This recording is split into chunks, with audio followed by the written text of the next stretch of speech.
You leaving your shit next to my... What are you doing? Leaving a mess over here? Ah, so I wonder why people throw shit at my car. They just think it's a trash pit.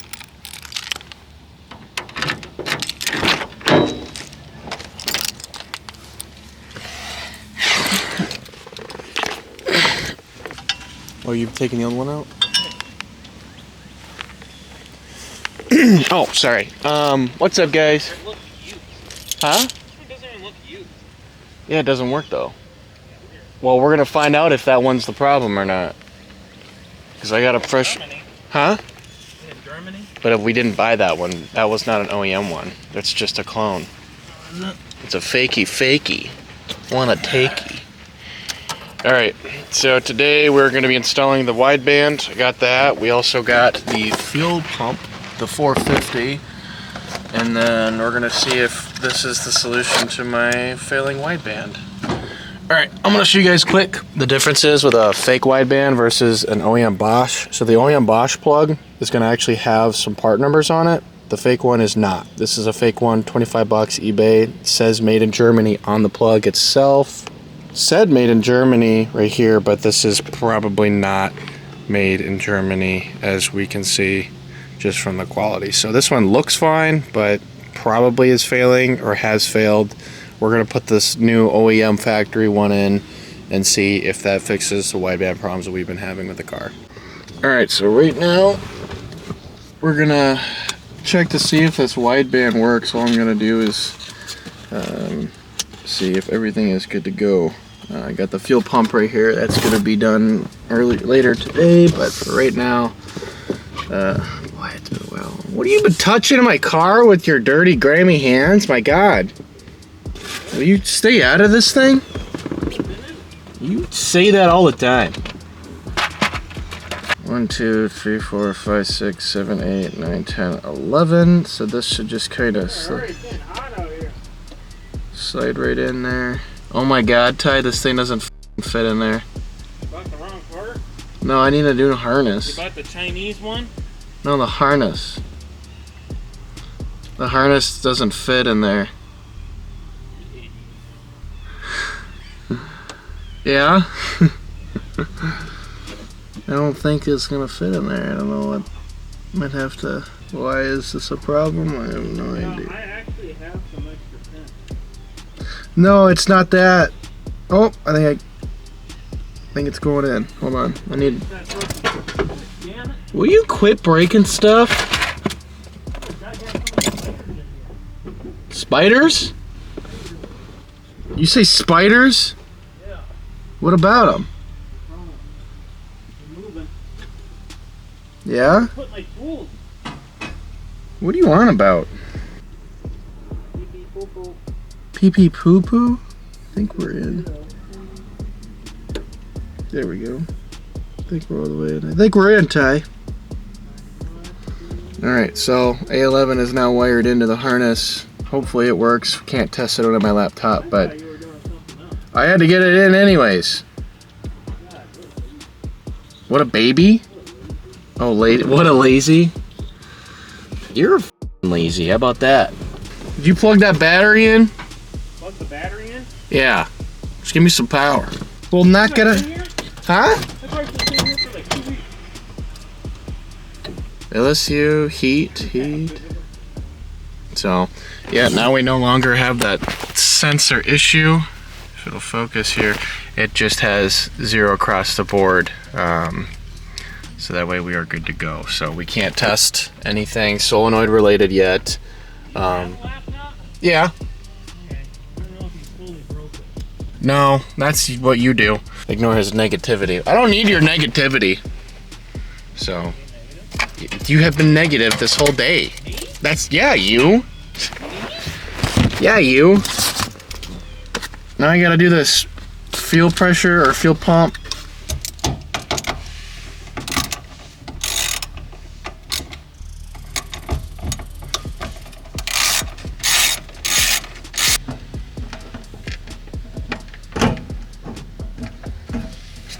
Oh God, do I have to take out the lines? Oh God, we do.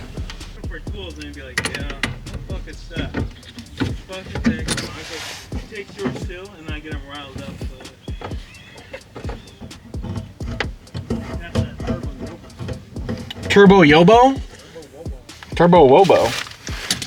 Yeah, I get just not the proper space to be doing this, guys. Okay, there we go. Just needed to see. Turbo Yobo? Mumbo Jumbo Kubo Kuda Puda Mundo? Are those the lines that split? What do you mean? Remember, there was always the fuel lines that would split. This one? Yeah, or was it always that one other one? It was the one up top here. There's the one that came with the AEM. It would Fuel- split? Yeah, the fuel line would This split. one? Right here? Yeah, that line. It would burst open. I don't remember that. Oh. Should I use this one? Yeah, I don't know. I have one with it. Yeah, the one probably you came with. The AEMs were known for it. It happened on your green one. When you Oh, really? Oh, yeah. remember? We had a lot of issues with the fuel And then it stuff. happened right on mine. It happened so quick too. Like, So this is the one that I got. right. So I don't know if that one was split. We'll use I the don't know if we were using OEM before and they split. No. We were using the one that came with the kit. Right. But I don't know if I can get the soft now. It's a weird problem, isn't it? Could have been avoided. Well, thanks for thinking of me. Could have been avoided. Maybe With a little bit more money. Maybe this would have been a better Well, problem because I'm dirty forced to it do. is. I know, that's why I'm like trying to keep it away from. I'm forced to problem solve, Ty. It's what makes me a better person.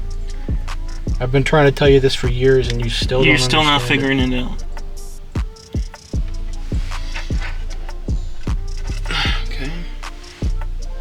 That is right there. Yeah. You got one more. Change the final edge. That's some good fucking feeling, huh? Probably gonna make it burst without wearing it down. Right. Damn. Hold on. Right. That's what I'm saying.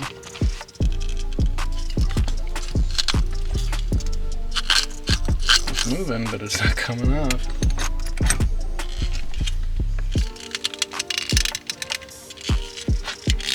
Holy this line. This is the best fuel line in the world. This literally is the best. It will not, even if it's cut, will not come off. It has to be forced off somehow.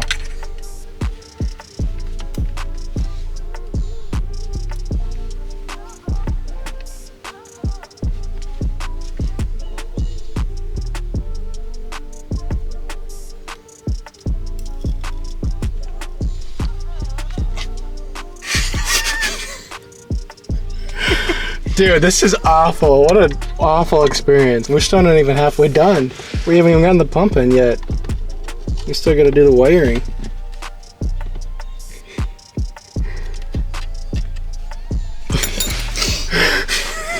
It sucks, dude. Let's get it on the pump first. Curl all the way up to the top. Alright, maybe it's supposed to hang outside. Just cut a little bit more. No, but I don't want it to be right against the nub. Well, that's I don't want it to be nubbed up. I don't think we'll be able to get it in there that deep anyways. This has by far been the worst fuel pump experience I think we've ever had. All because I didn't buy an OEM, he says. oh, I forgot the clamps. This one goes on easier.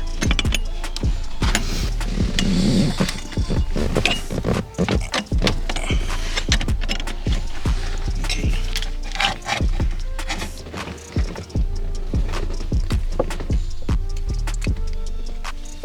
Put the sock on.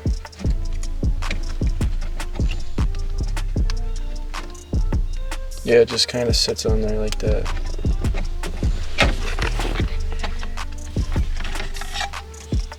Do you think it's going to be able to fit in there?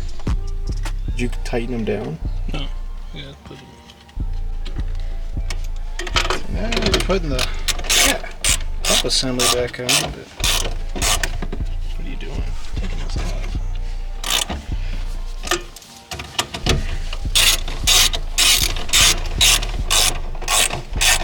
Not the threaded. Yeah, it actually goes on better now, remember? So it usually just kind of lines. See? It's not going on. It's cross-threading. I think that was always your attitude with it. Cross threads are better than no threads.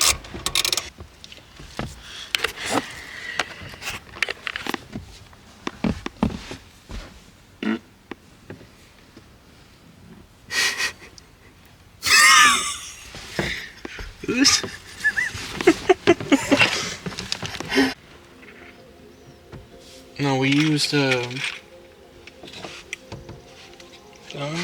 one that's rusted and corroded. You can't like Any bigger ones? I don't think that's gonna fit. Yeah, let's take it out. the seatbelt. We'll take out the bolt. Good. It's open, by the way, so let that. Is it on? Oh, it's not.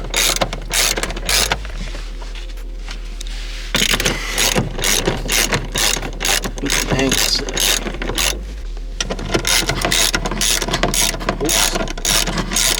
Come on. Is this thing coming out?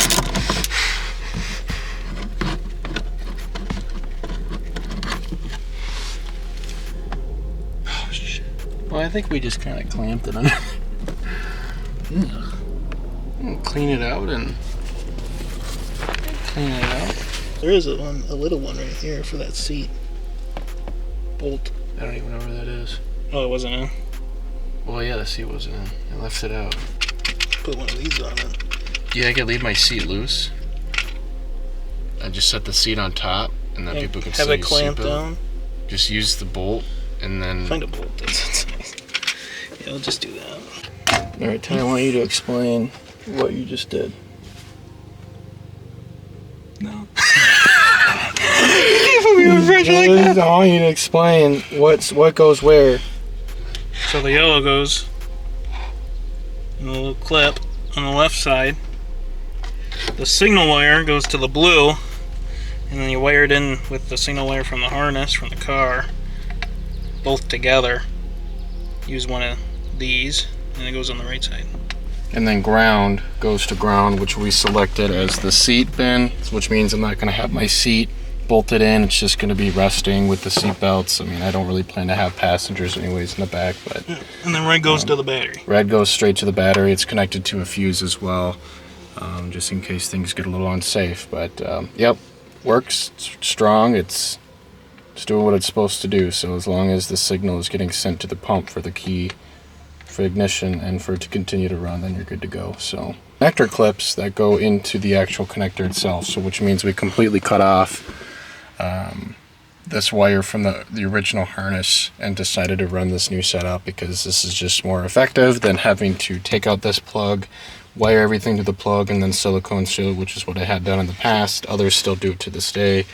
We decided to do things a little more professional like, but obviously this is just more of a convenience factor for us. So another thing to keep in mind too with these fuel pumps is that the fuel lines that they give you guys in the kits, they tend to fail.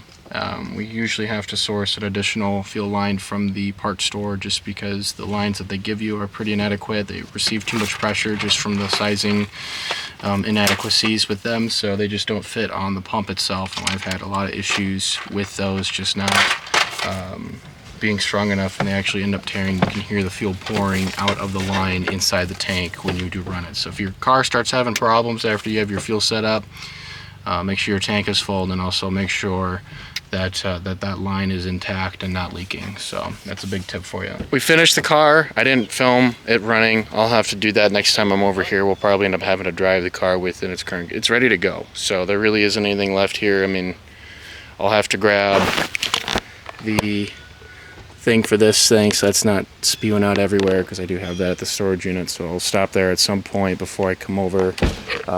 So the fuel pump is wired in. The fuel pump is in. It's running. I plugged in the A11 into the ECU wire harness to know that's staying here stationary in the car. So yeah, other than that, that was pretty much it. We did some custom wiring to the fuel pump. This is where we hooked up the power just plugs in directly to, and then obviously it has the fuse here for the safety. Just plugs right into the power harness so that when the battery's plugged in, it's ready to go, and it's receiving a pure source of voltage right from the battery, not from the actual engine harness itself. So that is the way to go when it comes to these high pressure fuel pumps and stuff like that. We're gonna go grab some food. That's gonna be a wrap for the video. There really wasn't too much to show you guys. I kind of got everything I wanted to show firsthand. But I think the next video we'll probably end up having to drive this thing around and maybe see how things go, because there's really nothing left. Well, we got to tap into the turbo for the plumbing, so do a test for that, check the ethanol sensor, the blow-off valve stuff. We're going to do the vacuum line there to here. Yeah, I think so. Or should we, well, I also have to do there to here and then to the boost gear, boost solenoid, so I'll just do that too. So, or is it this one? They're both vacuum. Just tee it off. Yeah, okay. Just use the big one. Alright, well, that's a wrap, guys. I know there really wasn't much, just a lot of me and him messing around and talking, but we pretty much got a wrap for the evening, so I'll leave it at that. And I will see you guys in the next one. Take care.